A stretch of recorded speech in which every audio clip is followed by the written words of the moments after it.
CPB 매니지먼트와 관련돼서 이 엔티코아귤레이션의 매니지먼트는 무엇보다 이제 중요할 겁니다. 이 혈액이 이 어떤 입휴면과 접촉을 하는 즉시 이제 이 코아귤레이션 캐스케이드라는 이런 순서에 따라서 이 혈액 응고 반응을 진행을 하기 때문에 이 체온순환 과정에서 이 헤파린의 이제 적정값 이상 유지하는 것은 이 상당히 중요한 그 상황이 되는 거고, 이 헤파린에 대한 모니터링을 지속적으로 유지를 해야 됩니다. 그래서 이 안티코애굴레이션에 대한 이제 모니터링은 결국 이제 가장 흔하게 많이 사용되는 게 이제 액티베이티드 클로팅 타임인데, 이 ACT 또는 이런 유사한 신속한 이제 항응고 테스트는 이제 적절한 항응고를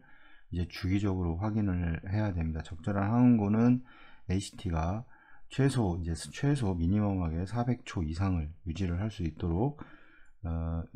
있도록 해야지 이제 혈액 응고 그 어떤 회로나 이런 그 옥시네이터 어떤 인공장치 등에서 응고 반응을 일으키지 않게 되고,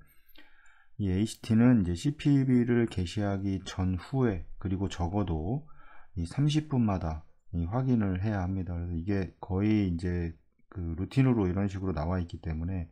헤파린을 주입하고 2분 정도 지나서 ACT를 하고, 그 다음에 뭐 추가로 주는 걸 떠나서 이제 30분 간격으로 보통 체순환 과정에서 이제 이렇게 시작을 하게 돼 ACT를 간격을 측정을 하게 되고, ACT는 이제 헤파린 투여 후 2분 이내에 이제 확인을 할 수 있고, 2분 이내 확인이 가능한 거는 헤파린이 주입하고 전체 한 바퀴 그 혈액이 순환하는데 그냥 2분 이내로 걸리기 때문에 이제 이렇게 얘기를 하는 겁니다. ACT는 시간이 이제 지남에 따라서 이제 어떤 그 반감기가 이제 그 약효가 줄어들게 되는데, 이 종종 그래서 더 높은 타겟, 그 400초 이상을 유지를 하라고 하지만 그거보다 더 높은 이 500초 이상, 보통 이제 480초 뭐 얘기를 하는데, 이 선택이 되고, 따라서 가장 낮은 ACT가 400초 이상으로 이제 유지가 돼야 됩니다. 가장 낮은 값은 400초 이상이 돼야 되지만 가장 높은 값은 이제 500초 이상이 될 수 있도록, 왜냐하면 시간이 지남에 따라서 이 헤파린의 그 영향이 떨어지기 때문입니다. 이 노모섬이야 이제 어떤 이런 정상 체온 기간에는 이제 헤파린의 어떤 이런 제거가 이 차온이 낮은 것보다 더 빨라지기 때문에 이 헤파린 이 서플리멘테이션 리ኳ이어먼트가 이제 필요할 가능성이 이제 높게 되고, 이게 체온을 올리는 과정에서 특히 리워밍 과정에서 이 헤파린을 정확하게 이제 그 계산을 해서 투입을 해야 됩니다. 보는 그래서 이제 여러 가지 이 계산 방법이 좀 있긴 한데, 이 어떤 부가적으로 이제 어떤 그 에디셔널 하는 헤파린은 이제 에디셔널 헤파린은 보통 일반적으로 이제 5,000에서 10,000유니트, 보통 이제 kg당 그 300에서 뭐 400유니트의 이 헤파린을 이제 그 헤파린 제네레이션 풀 헤파린 제네레이션을 시행하고, 거기에 애드하는 거는 보통 kg당 100에서 뭐 150 아니면 200유니트까지 이렇게 해서 이제 주입을 하게 되는데, 이런 단위로 제공이 되게 되고, 이 적절한 대응을 이제 확인하기 위해서 ACT를 또 반복을 해야 됩니다. 그러니까 주입을 하고 2분이 지나서는 꼭 ACT를 측정을 해야 되고, 만약에 뭐 기계적인 오류가 있을 수도 있기 때문에 이제 어떤 그 환자의 헤파린을 줌으로 인해서 어떤 반응을 어떤 그런 그래프를 그리는지를 알아야 된다. 보통 이제 이런 식으로 그래프를 그리는데 뭐 100, 200, 300, 400, 500, 600, 700 뭐 이런 식으로 ACT가 올라간다 그러면 이쪽은 이제 헤파린의 도주가 되겠죠. 처음에 헤파린이 들어가지 않은 상태에서 ACT를 이제 컨트롤한다고 보통 얘기하는데, 이게 뭐 120초가 나왔다고 100초가 나왔다고 가정을 하면, 그 다음에 300에서 400유니트의 헤파린을 주입을 하고 그 다음에 ACT를 했더니 뭐 500초가 나왔다. 그럼 여기서 이제 양을 뭐 100, 200, 300유니트니까 여기서 이렇게 됐을 때 이거와 이렇게 그래프를 이렇게 그려버리는 겁니다. 그러면은 나중에 이렇게 떨어졌을 때 이만큼 떨어져서 이만큼을 유지를 해야 되니, 그러면 여기와 이 차이에 그 어떤 용량 값을 그 kg당 이 용량 값을 주입을 하게 되면 내가 원하는 그런 그 ACT 값을 구할 수가 있기 때문에, 이런 그래프를 이제 그려서 하는 방법도 좋은 방법입니다. 이 환자마다 이 그래프가 뭐 이렇게 될 수도 있고 뭐 이렇게 될 수도 있고, 이 그래프의 높낮이가 달라지기 때문에 이 상태에 따라서 이제 헤파린이 어떻게 반응을 하는, 헤파린의 이제 어떤 센시티비티, 어떤 민감도가 정해지기 때문에 이거에 대한 이제 그런 거를 확인을 할 수, 그래프만 보더라도 이제 그걸 알 수가 있기 때문에 이런 거를 좀 적극적으로 이제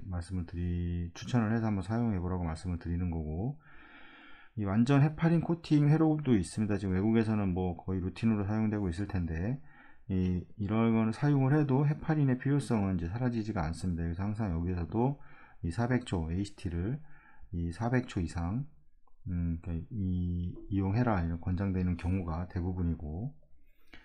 이 헤파린 이게 헤파린의 저항성이라는 게 있는데, 이 헤파린에 대해서 그 헤파린을 하더라도 이 ACT 값이 이제 보통 상승하지 않는 뭐 이런 거를 어떤 원인에 대한 저항성을 보이게 되는데, 이 헤파린 레이선스는 이제 기존의 헤파린 용량에도 불구하고 이 적절한 그 헤파리네이제이션을 달성할 수 없는 것을 나타내는 이제 용어입니다. 이 다양한 원인이 이제 있을 수가 있는데, 이거는 이제 수술 전에 이 오랫동안 이제 헤파린 치료를 받은 환자에서 이제 이런 게 가장 흔하고, 이게 아마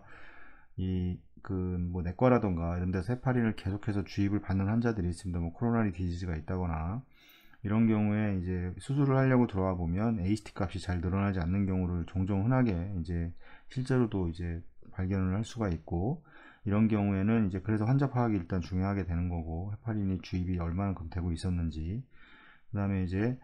대부분의 경우에는 이런 경우라 하더라도 이 헤파린에 대한 저항성이 증가되어 있는 경우라 하더라도 헤파린의 용량을 증가를 하면 늘어나게 됩니다. 근데 뭐 그렇지 않은 환자들도 있는데 대부분 이렇게 늘어나게 되고, 그러나 이제 이 헤파린을 kg당 600ml를 주입을 함에도 불구하고 ACT가 400초 이상을 유지를 할 수 없는 경우에는 어떤 이 서플리멘탈 안티스트롬빈 3를 투여를 이제 고려를 해야 됩니다. 이게 보통 안티스트롬빈 3가 80%로 보통 정상을 나누는데, 보통 이제 이 정도의 이제 정상 범위를 가지게 됩니다. 근데 이거보다 떨어져 있는 환자들은 헤파린을 아무리 줘도 이게 엔티스트롬빈과 결합을 해야 되는데, 이게 엔티스트롬빈 자체가 부족하기 때문에 이게 이제 문제가 돼서 실제적으로도 예전에 혈액 클롯이 계속 발생을 하는 이런 증상들도 볼 수가 있었습니다. 그때 이제 엔티스트롬빈 검사를 안 하고 했던 경우인데, 그때 그래서 이제 루틴으로, 지금은 거의 아마 엔티스트롬빈 3를 루틴으로 검사하는 병원들도 많이 있을 겁니다. 엔티스트롬빈 3 이제 컨센트레이트 1000유닛을 이제 투여를 하고, 이 성인의 엔티스트롬빈 레벨이 1000유닛을 투여를 하면 30% 가량 이제 증가를 하게 된다, 이렇게 이제 하고 있고, 여기에서 이제 FFP를 보통 이제 주기도 하는데 2에서 보통 4유닛을 주기는 하는데, 이제 이거는 이제 어떻게 구체적이지 않습니다. 이게 스페시픽하지가 않고, 또 감염 및 이제 기타 합병증의 이제 위험도 뭐 이제 있다, 이런 식으로 이 얘기를 하고 있습니다.